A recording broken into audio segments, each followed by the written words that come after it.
This is Share the Load podcast.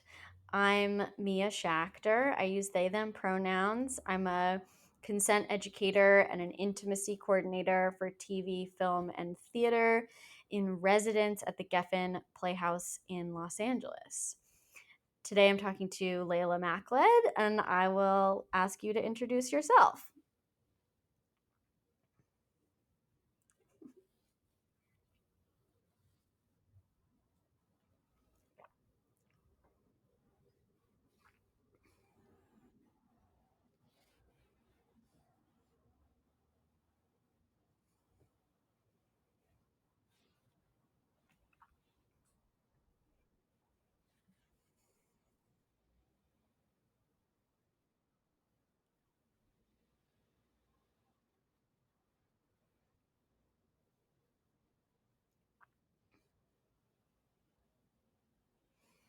Awesome.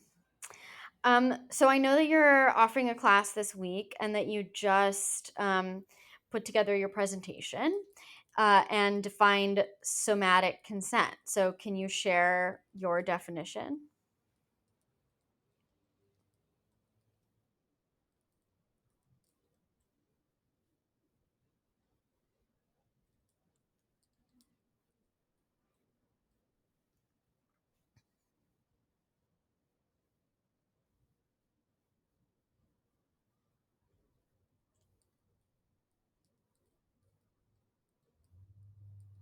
Amazing.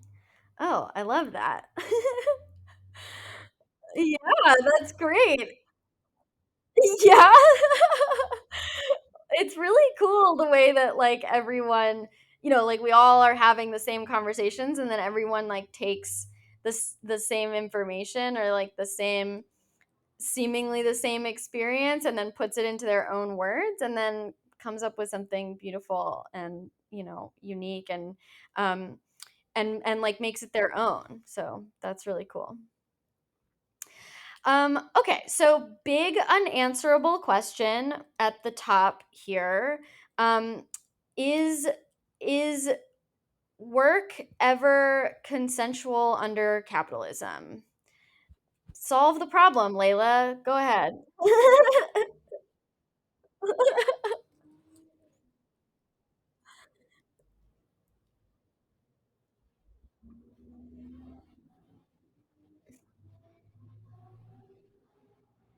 Mm,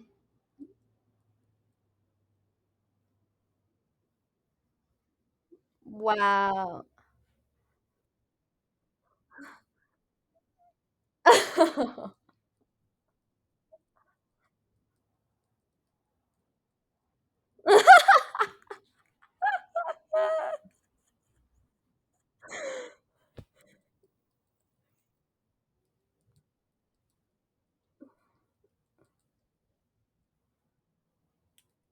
Is consensual work, I guess, possible under capitalism? Yeah.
Mm-hmm. Yeah, I'm not sure that anything that is required for survival can be consensual. But I think within that, there's like degrees of consensuality that are possible. I taught fries this morning in a class, and my take on freely given as a requirement for consent is that I think it's kind of bullshit because I don't think it's ever possible. Um, like I heard you say that it's not always 100% possible, and I don't think it's ever 100% possible. And so we're really just trying to get as close as we can. But there are always power dynamics at play. And then, even if somehow you could magically remove power dynamics, which you can't, there's still social coercion, like what is expected of you, wanting to seem reliable or valuable or um, smart or, useful within a company or something like that. Um, so there's always these external forces that make freely given consent completely impossible. And even in a sexual context, fries is like was developed for fries being freely given, reversible, informed, enthusiastic, and specific.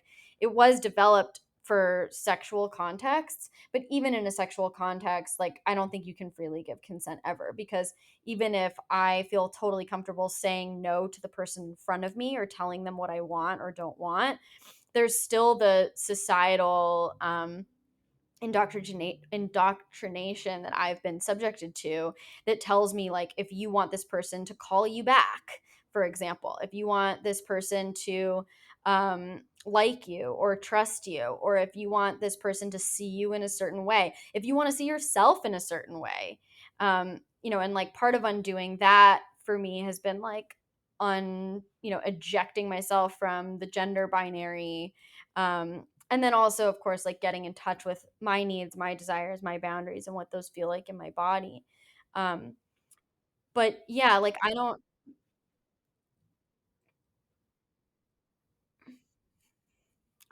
Right,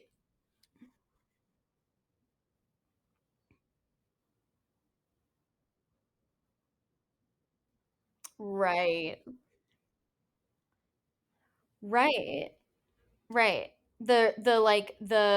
Um the requirement to be productive, to make a profit, um to like be working towards a promotion, for example, like those often require you, yeah, to like, even if you are capable of feeling your boundaries and your needs, to like ignore those feelings and push past them, past your capacity, and deliver.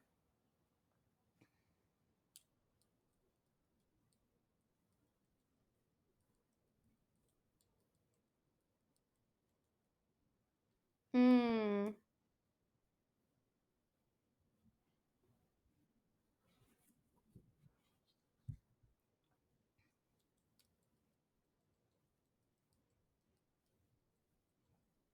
mm.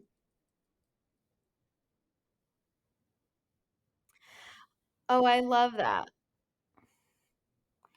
I love that, especially because I remember talking to you specifically about the word efficiency.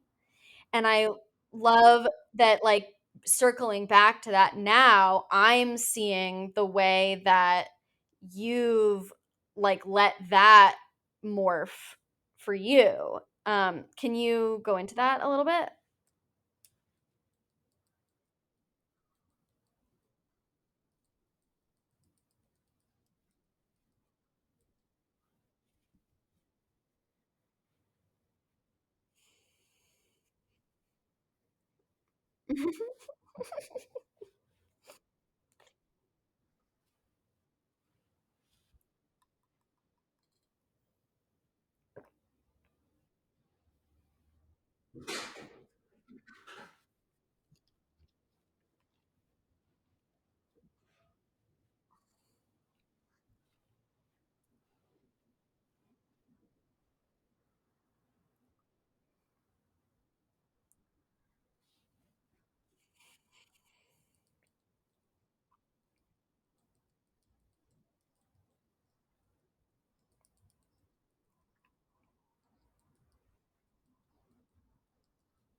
Mm.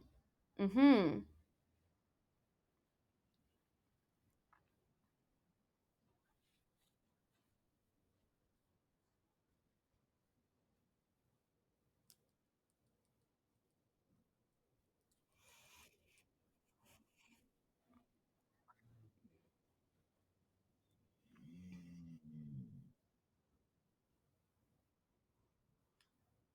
Mhm.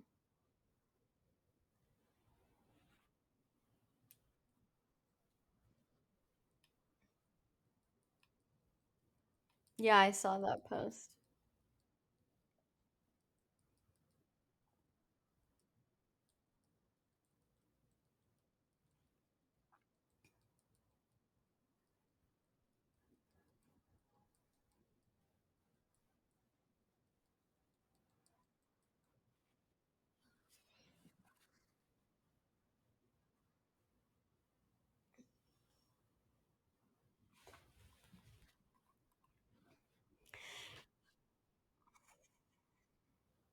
Fine.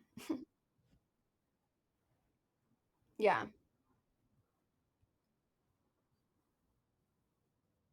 yeah, right.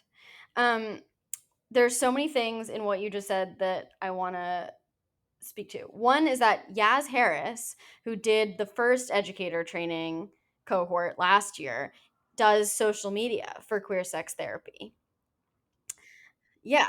And Yaz is also teaching the BDSM and kink for intimacy coordinators that's coming up in a couple weeks, for me.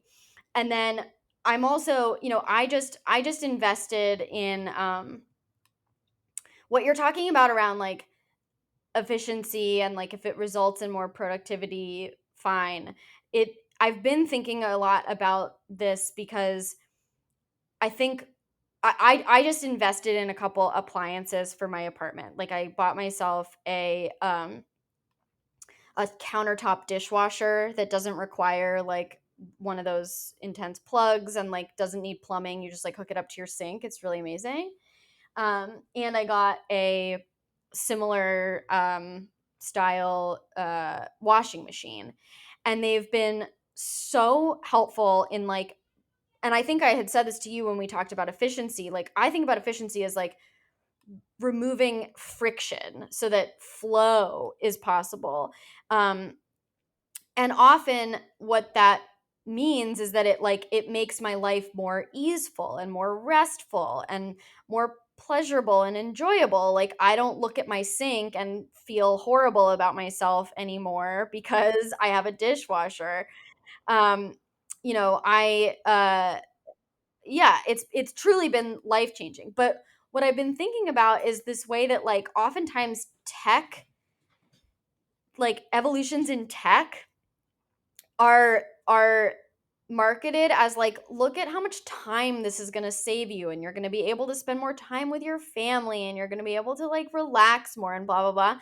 And all it actually results in is like me now having more time to do more work. Like in practice, that's all that happens, so um like for example, like the invention of the smartphone, like, oh, how convenient, like we're going to be able to not have so many gadgets, it'll make things so much more efficient. And yet all it means is that I'm constantly checking my email. Right, so now, yeah, so now I'm working all the time. Yes, okay, so go ahead, because that's where I'm at with it.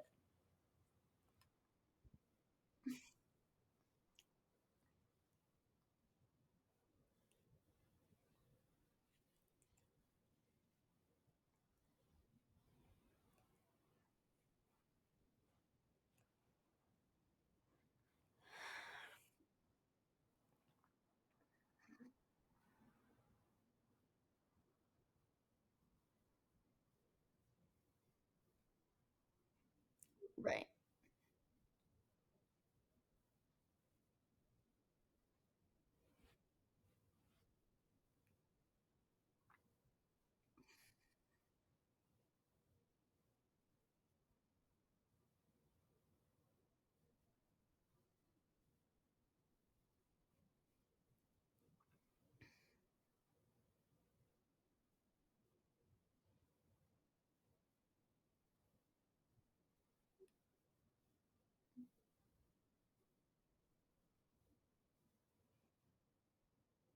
Mhm. Mhm.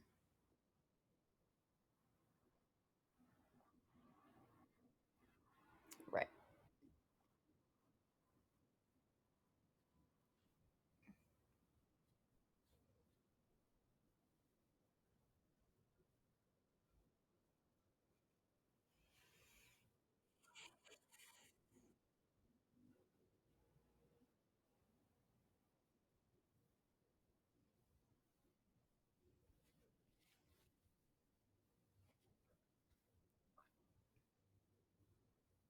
Right. Right.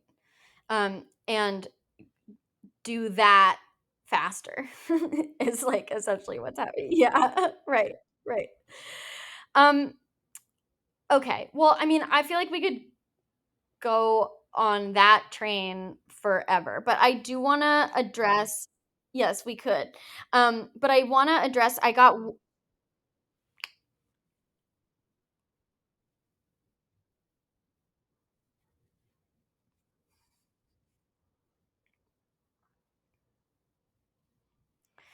yes. That is on October 6th, correct? Okay.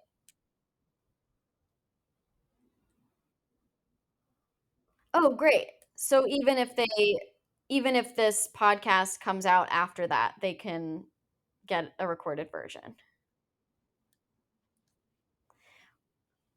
Okay, great. Cool, cool. Um, okay, so we did get a question for the podcast that is extremely open-ended, but I think worth trying to tackle here. It was any tips for how to respond or deal with a situation in which someone is pushing on your boundary.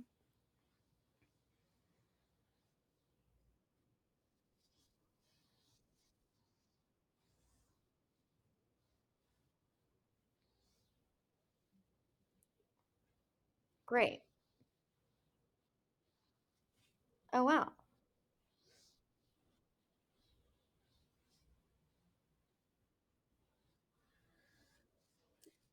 Yes.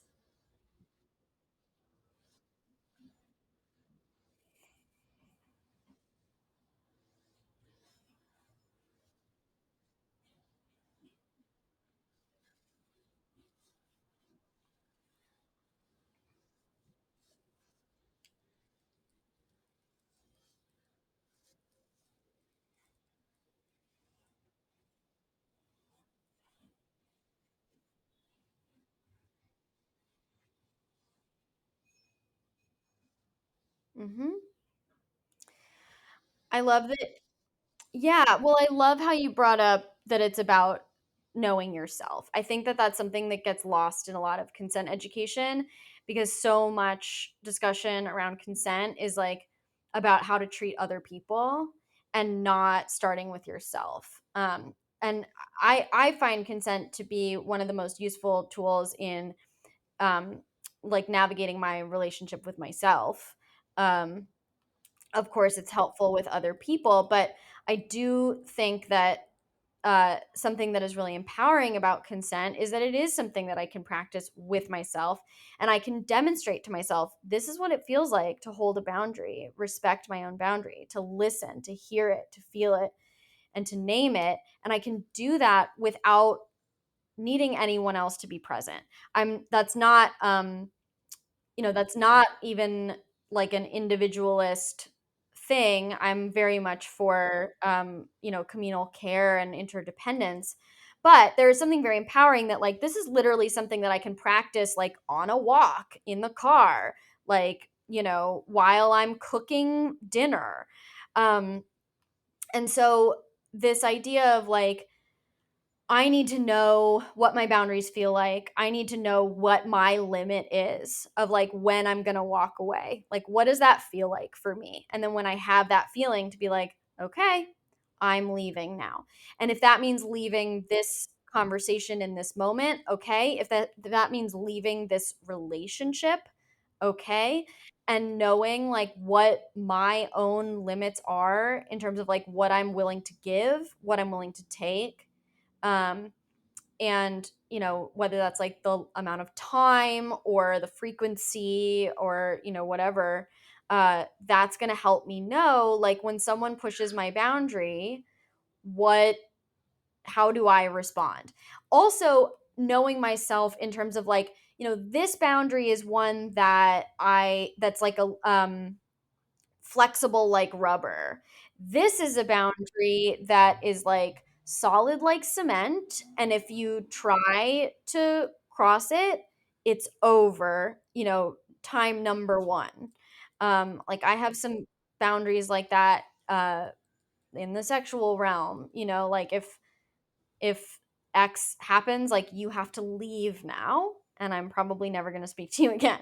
Whereas, like, there are other boundaries that maybe I am open to, like, reiterating over and over again. Um, Also accounting for, and, like, this is important because of all the variables at play. Like, sometimes someone forgets my boundary, or misunderstands my boundary, or because of their neurodivergence thinks that I mean this one thing when I actually mean this other thing. Like, one boundary is like our pronouns. Like, if you want to be in intimate relationship with me, and not even intimate relationship with me, like various kinds of professional relationships, all kinds of relationships, you have to get my pronouns. And if you don't, I will remind you, and I will keep reminding you. But at a certain point, and I need to know when this is for me, like, when do I say, I need you to put a little effort into this? And when do I say, I don't want to work with you anymore?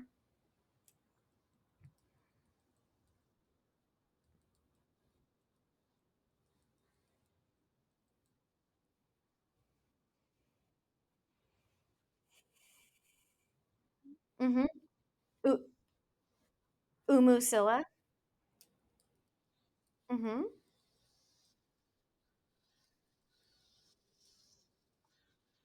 Mm-hmm.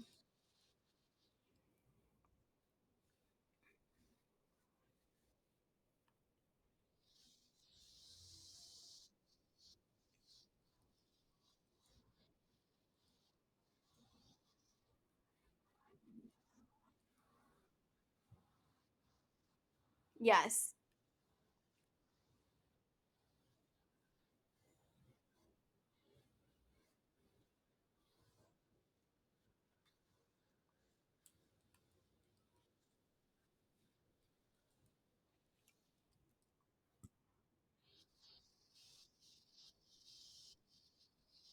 Yeah.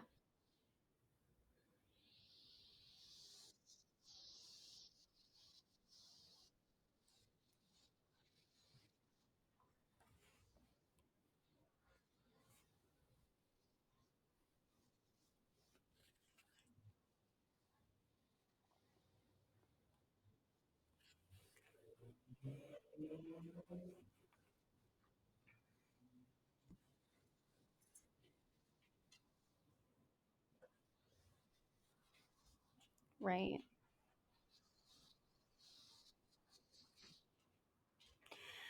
I love that. Well, can I just speak to Umu a little bit? Umu's been on the show and is going to be on the show again. And Umu is teaching a radical mental health first aid class on October 30th, I believe. That's open to the public.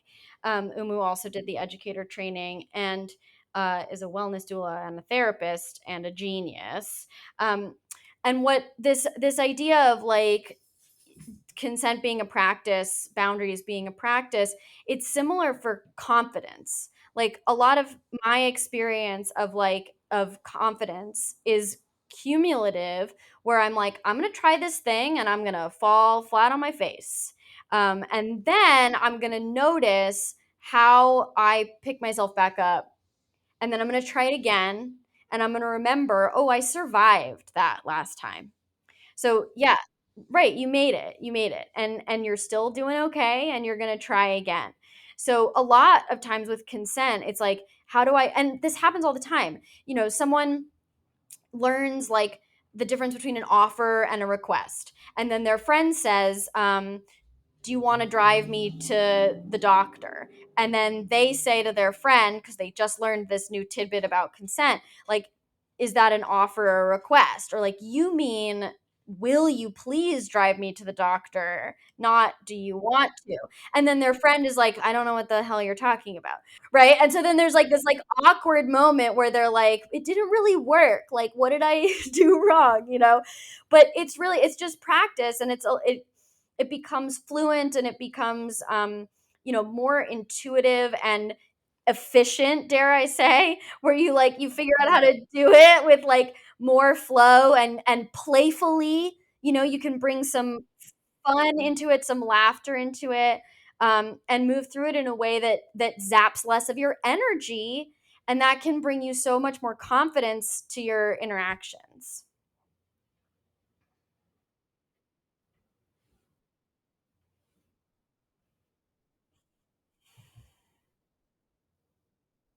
Right.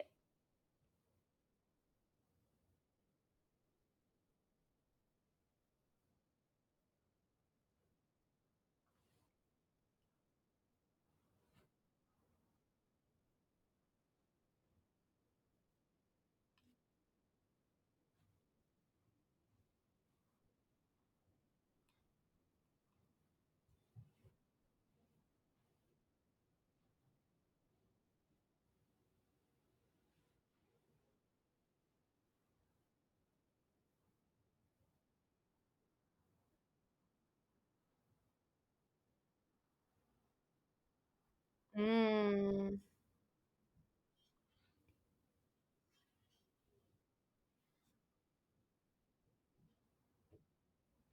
yeah. So that is the big overarching answer to what do you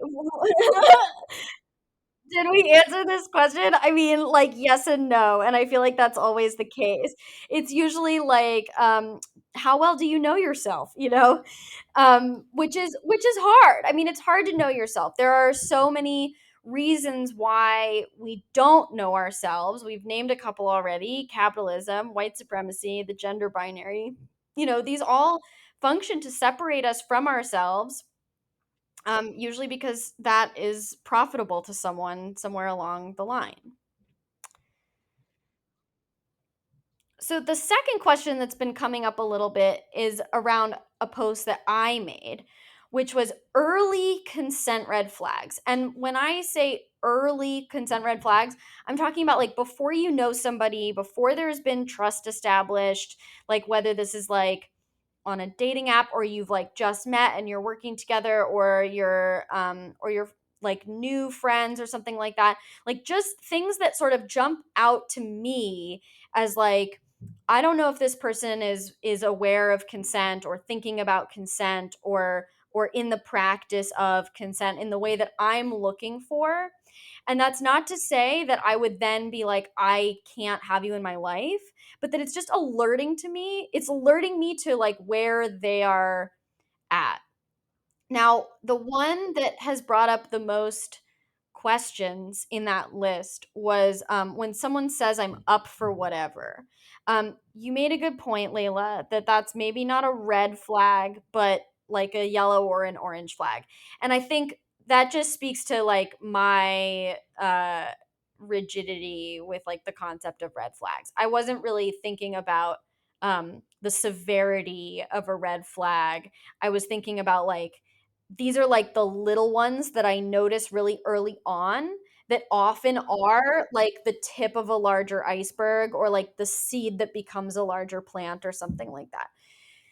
So, yeah. So when you hear someone say, like, I'm up for whatever, what comes up for you?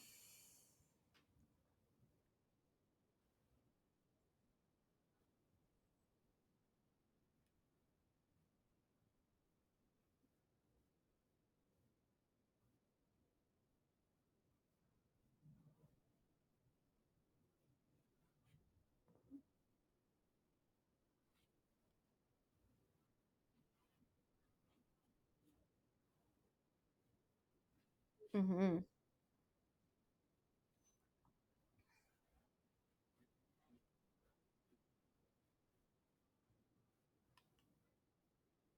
Yeah.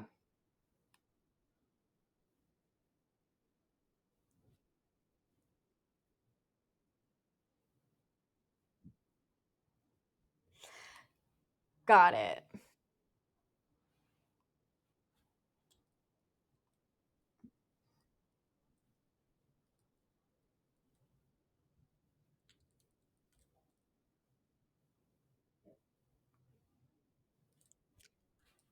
That's great. Yeah, okay. In that case, yeah, then these are yellow flags according to that framework. Um, yeah, definitely things where I'm just kind of like, oh, interesting. I'm gonna like keep that on a sticky note in the back of my brain.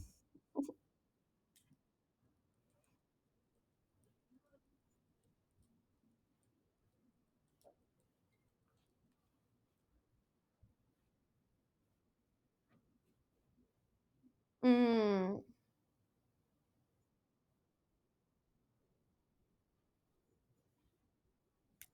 right. Real quick, Layla, your microphone is scraping against your shirt. Are you able to just, yeah, okay, that's great. Thank you. Um, okay, so wait, keep going down that line of thought that you weren't checking in real deep with yourself because that's exactly where I'm coming from with it.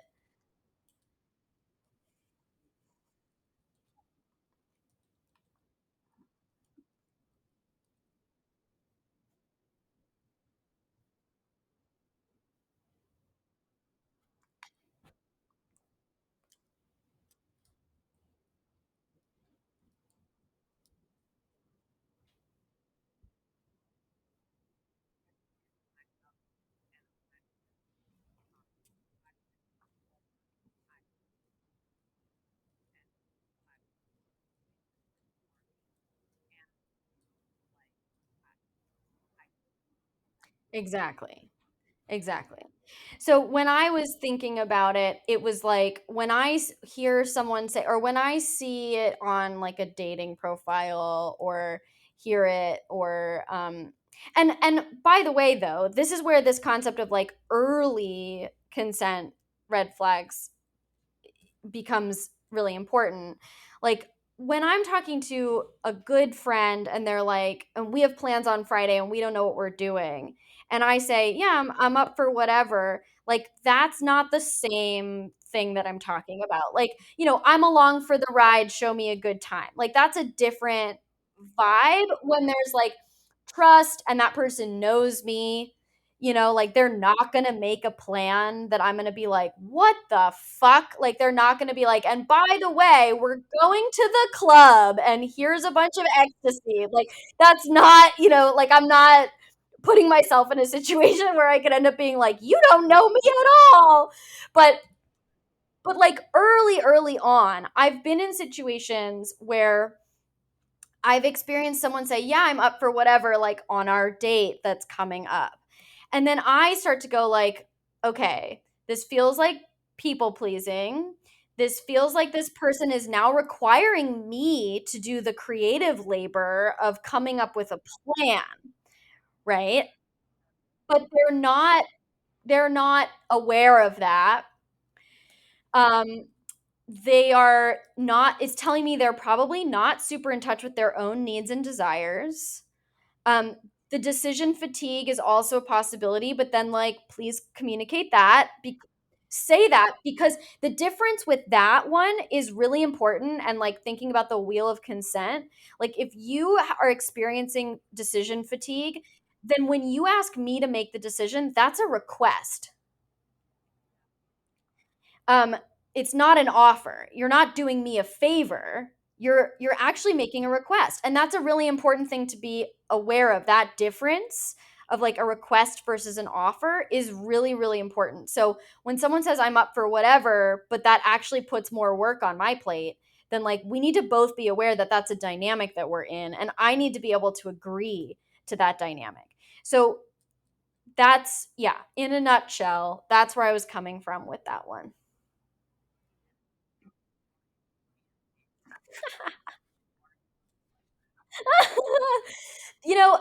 I'm sort of torn about what to do with the Patreon. The Patreon is great. It's where there's like self-paced learning stuff and there's a syllabus in there.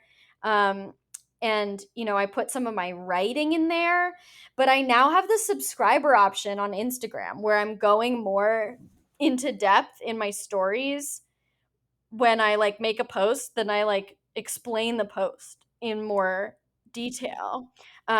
And that one's $5 a month. I mean, the Patreon is also $5 a month, but so they're two different spaces right now, and I may end up merging them. The Patreon I feel like is more just like if you like the podcast and you want to support the podcast, then like join the Patreon. Thank you. I really appreciate it. But the subscriber option on Instagram is more of like where I'm going into deeper like levels of explanation of everything that I'm posting. So thanks for that little ad moment. No, you didn't. You didn't get it wrong. Um, okay, well, I feel like we covered everything we wanted to cover. Is there anything other than this class that you want to plug or share? Where can people find you?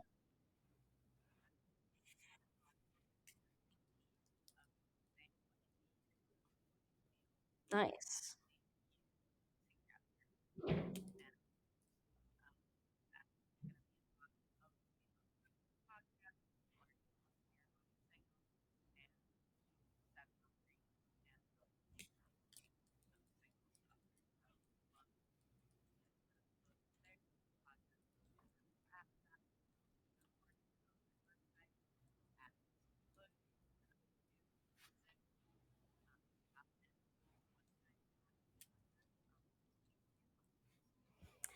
Okay, very cool. Thank you, Layla. This was super fun. So do you. I'm so glad we got to do this. I'm in a way better mood now. I was in such a lumpy mood before we started this.